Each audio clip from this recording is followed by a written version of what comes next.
Assalamualaikum sahabatku semua, semoga kita dalam keadaan sehat semua. Selamat menyaksikan kisah cerita ini, semoga bermanfaat buat kita semua. Jangan lupa like, share dan subscribe, terima kasih. Langit sore itu tampak mendung, seolah turut merasakan kesedihan yang menyelimuti hati Irma. Di sebuah rumah petak sederhana di pinggiran kota, ia duduk di sisi ranjang, tempat ibunya terbaring lemah. Wajah ibunya pucat, napasnya terengah, dan suara batuknya semakin mengkhawatirkan. Rumah itu sunyi, kecuali suara kipas angin yang berdecit pelan dan suara sesekali batuk dari sang ibu. Irma menggenggam tangan kurus ibunya erat-erat. Ia tahu, waktu tak lagi banyak. Dokter di puskesmas sudah memperingatkan. Penyakit paru-paru ibunya semakin parah. Tanpa pengobatan intensif dan rawat inap di rumah sakit besar, nyawa ibunya bisa melayang dalam hitungan minggu. Tapi semua itu butuh uang, sesuatu yang Irma tak punya. Gajinya sebagai kasir di minimarket hanya cukup untuk bayar kos, makan seadanya, dan sedikit membeli obat generik. Ayahnya sudah lama tiada, dan tak ada sanak keluarga yang bisa dimintai tolong. Irma sudah menjual cincin satu-satunya peninggalan ibunya, bahkan meminjam pada teman. Tapi tetap tak cukup. Sore itu, ketika harapan nyaris habis, telepon genggam Irma bergetar. Nomor tak dikenal muncul di layar. Ia ragu, namun akhirnya mengangkat. "Selamat sore, ini dengan Irma." Suara pria dari seberang terdengar tenang dan formal. "Iya, saya Irma. Ini siapa ya?" "Nama saya Aditya. Saya pengacara pribadi dari Tuan Arvin Wijaya. Kami ingin bertemu untuk membahas sebuah tawaran penting yang mungkin bisa membantu Anda dan ibu Anda." Irma terdiam. Nama itu asing, tapi cara pria itu berbicara memberi kesan serius dan kaya. "Tawaran apa maksudnya?" tanya Irma. "Hati-hati. Akan lebih baik jika kita bertemu langsung. Percayalah, ini bisa menyelamatkan hidup ibu Anda." Hati Irma berdebar. Ia tak tahu apakah ini harapan terakhir atau justru jebakan baru dari dunia yang selalu menyakitinya. Namun malam itu, saat ia menatap ibunya yang tertidur dengan napas berat, Irma membuat keputusan. Jika ini satu-satunya jalan, ia akan tempuh apapun risikonya. Esok harinya, Irma menunggu di sebuah kafe kecil di pusat kota. Merasa asing di tengah keramaian orang-orang berpakaian rapi dan wangi. Ia hanya mengenakan blus lusuh dan celana panjang yang warnanya mulai pudar. Tangannya gemetar menggenggam cangkir kopi yang tak ia sentuh, lebih karena gugup daripada takut. 5 menit kemudian, seorang pria muda dengan setelan jas hitam dan kacamata masuk. Wajahnya tenang dan langkahnya penuh percaya diri. "Irma?" sapanya sambil tersenyum sopan. "Iya, Mas Aditya," jawab Irma dengan suara pelan. Aditya duduk, membuka map coklat tipis, dan meletakkannya di atas meja. "Saya akan langsung saja. Tuan Arvin Wijaya, klien saya, membutuhkan seorang istri kontrak selama 1 tahun. Bukan untuk cinta, bukan untuk kebutuhan rumah tangga, tapi demi reputasi." Irma mengerutkan kening, seolah tak percaya apa yang ia dengar. "Kontrak pernikahan?" bisiknya. Aditya mengangguk. "Ya, kawin kontrak. Pernikahan sah di mata hukum dan agama. Tapi dengan syarat dan ketentuan yang jelas. Tidak ada kewajiban fisik, tidak ada ikatan emosional, hanya formalitas." Irma masih diam. Otaknya mencoba memahami atau menolak apa yang baru saja diucapkan pria itu. "Sebagai gantinya," lanjut Aditya sambil menyodorkan sebuah halaman perjanjian, "Tuan Arvin akan menanggung seluruh biaya pengobatan ibu Anda, memberikan tempat tinggal yang layak, dan uang bulanan sebesar 20 juta rupiah. Jantung Irma berdetak semakin kencang. Jumlah itu jauh lebih besar dari yang bisa ia bayangkan. Ia bisa menyelamatkan ibunya, bisa berhenti bekerja siang malam, dan fokus merawat satu-satunya keluarga yang ia punya. Tapi Harga yang harus dibayar bukan kecil. Nama baik, masa depan, bahkan mungkin hatinya. Kenapa saya? Kenapa saya? Tanya Irma. Akhirnya, kenapa bukan orang lain? Aditya menatapnya sejenak, lalu menjawab, karena Anda memenuhi syarat.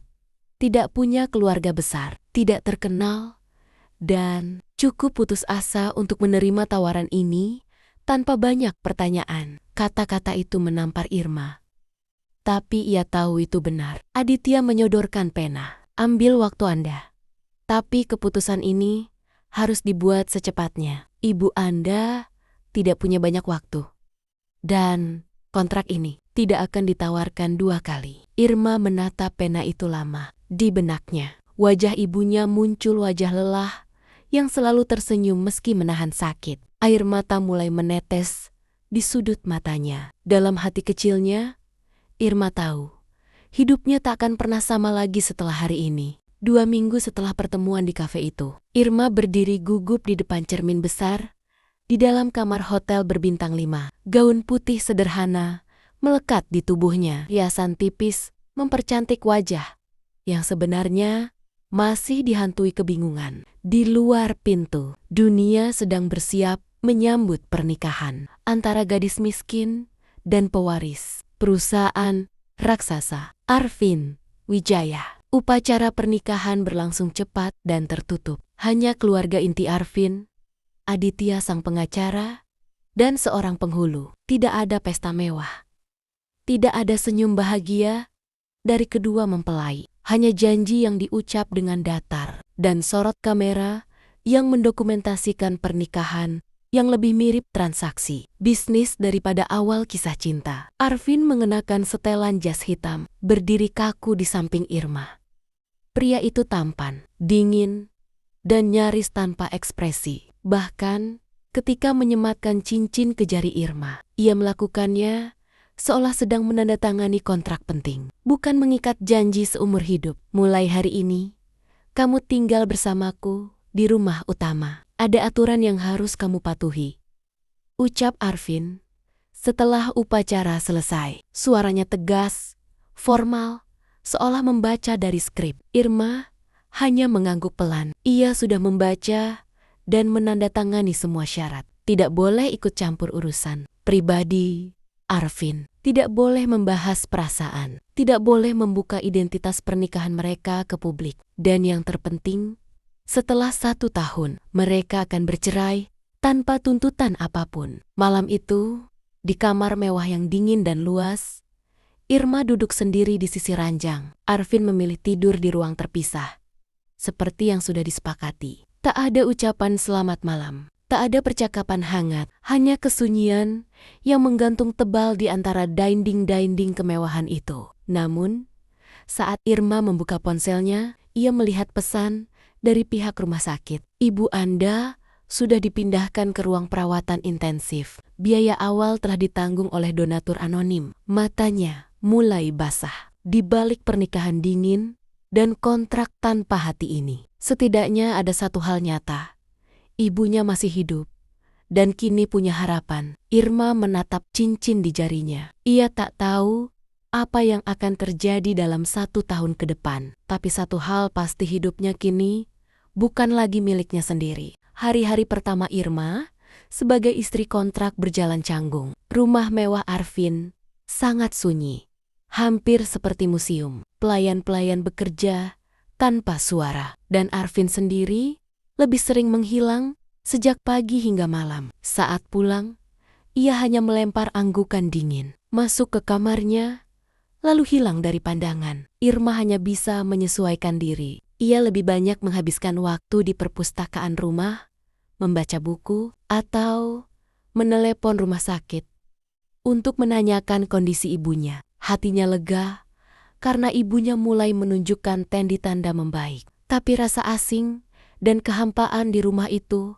makin mengganggunya. Hingga suatu malam, Irma terbangun karena suara keras dari lantai bawah. Ia turun perlahan, melewati koridor panjang menuju ruang tengah.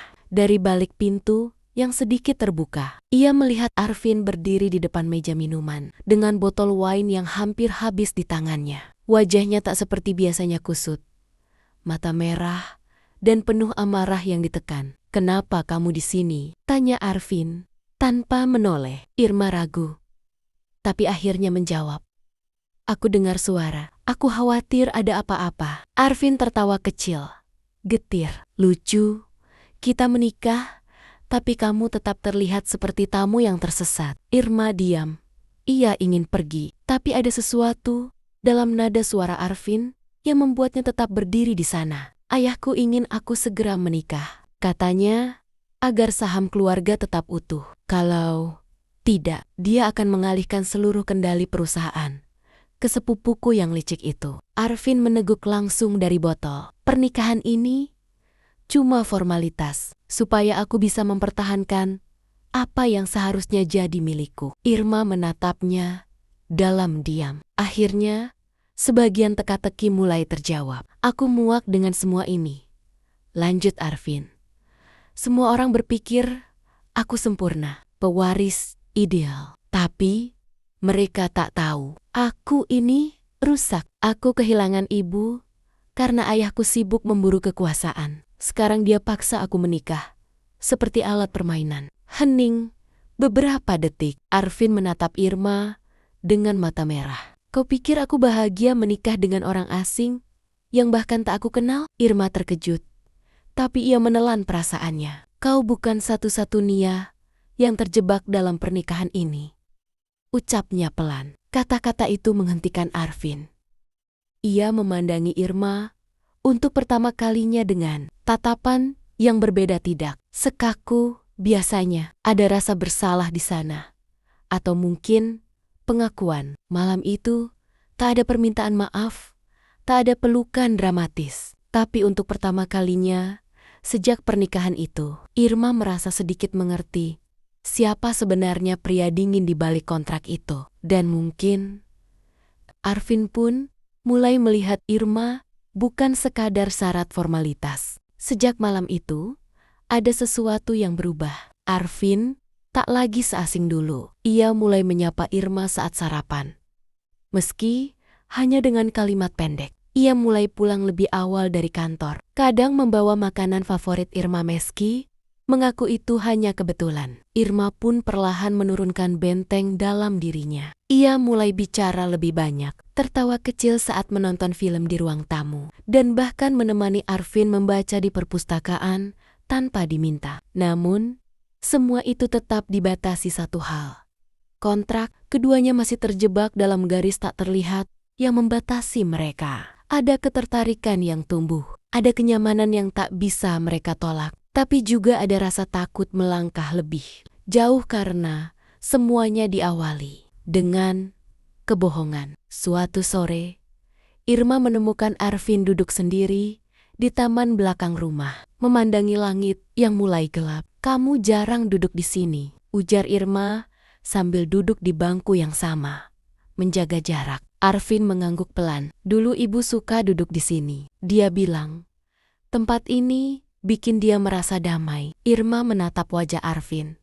Di balik sikap dinginnya, pria itu menyimpan banyak luka. "Kau sering terlihat kuat, tapi sebenarnya kau sangat kesepian," gumam Irma tanpa sadar. Arvin menoleh. Mata mereka bertemu dan untuk sesaat, waktu seolah berhenti. "Aku tidak ingin menikah waktu itu," kata Irma pelan. "Tapi aku tak bisa melihat ibuku mati begitu saja." Arvin tersenyum tipis. "Aku tahu, dan kamu tidak pernah menjual harga dirimu dalam pernikahan ini. Justru karena itu, aku mulai menghargaimu." Keduanya terdiam. Tak perlu banyak kata. Suasana di antara mereka perlahan berubah menjadi hangat, lebih manusiawi, lebih nyata. Malam itu, Irma berdiri di depan kamarnya, menatap pintu kamar Arvin yang tertutup. Ia menggenggam cincin di jarinya, bertanya dalam hati, "Jika semuanya ini hanya sementara, mengapa hatiku mulai berharap?" Hari itu, genap 11 bulan sejak Irma menandatangani kontrak pernikahan yang mengubah hidupnya. Ia duduk di taman belakang, tempat favoritnya, dan Arvin menatap bunga melati yang kini bermekaran. Namun hatinya tidak seindah pemandangan di depan mata karena waktu mereka hampir habis. Ibu Irma kini sudah sembuh dan tinggal di rumah kecil yang lebih layak. Arvin telah memenuhi semua janji dalam kontrak, bahkan lebih. Tapi semua itu justru membuat hati Irma semakin resah, sebab selama beberapa bulan terakhir, hubungan mereka bukan lagi sekadar peran. Arvin mulai tertawa tulus, memuji masakan Irma, bahkan sesekali bercerita soal rencananya sendiri tanpa tekanan dari ayahnya. Mereka mulai merasa seperti pasangan sungguhan, namun kontrak tetap ada. 1 bulan lagi, pernikahan mereka akan dibatalkan secara hukum. Tak ada perpanjangan, tak ada janji baru, kecuali salah satu dari mereka melangkah lebih dulu. Suatu malam, Irma memberanikan diri masuk ke ruang kerja Arvin. Pria itu menatapnya, seolah tahu Irma datang bukan sekadar untuk menyapa. "Sebentar lagi kontrak kita selesai," kata Irma pelan. Setelah itu, semuanya kembali seperti semula. Ya, Arvin menutup berkas di mejanya. "Itu yang kita sepakati sejak awal." Irma menggigit bibir. "Tapi bagaimana kalau aku tidak ingin kembali seperti semula?" Arvin memandangnya lama. "Apa maksudmu?" "Aku tidak tahu kapan perasaan ini tumbuh, tapi aku tak lagi melihatmu sebagai orang asing. Dan aku tak bisa pura-pura kalau semuanya tak berarti." Sunyi menyelimuti ruangan. Arvin berdiri, melangkah pelan ke arah Irma. "Kau pikir aku tidak merasakannya juga?" bisiknya. "Tapi aku takut jika semua ini hanya bagian dari keterpaksaan, bahwa kau hanya bertahan karena hutang budi." Irma menatapnya penuh keyakinan. "Bukan, aku bertahan karena aku mulai mencintaimu." Arvin menyentuh pipi Irma, menunduk, dan untuk pertama kalinya mengecup keningnya dengan lembut. "Kalau begitu, mari kita akhiri kontraknya," ucapnya. Irma tersentak. "Kita cerai?" Arvin tersenyum. "Kita bercerai sebagai pasangan kontrak, lalu menikah kembali sebagai 2 orang yang saling memilih. Bukan karena paksaan, tapi karena cinta." Air mata Irma jatuh. Tapi kali ini bukan karena sakit, melainkan karena lega dan bahagia. Beberapa bulan kemudian, Irma dan Arvin kembali berdiri di depan penghulu. Tapi kali ini, tak ada rasa asing, tak ada batasan. Hanya 2 hati yang belajar mencintai melalui jalan tak biasa. Dan dari pernikahan yang diawali oleh kontrak, tumbuh sebuah cerita nyata tentang pengorbanan, luka, kejujuran, dan cinta yang akhirnya menemukan jalannya sendiri.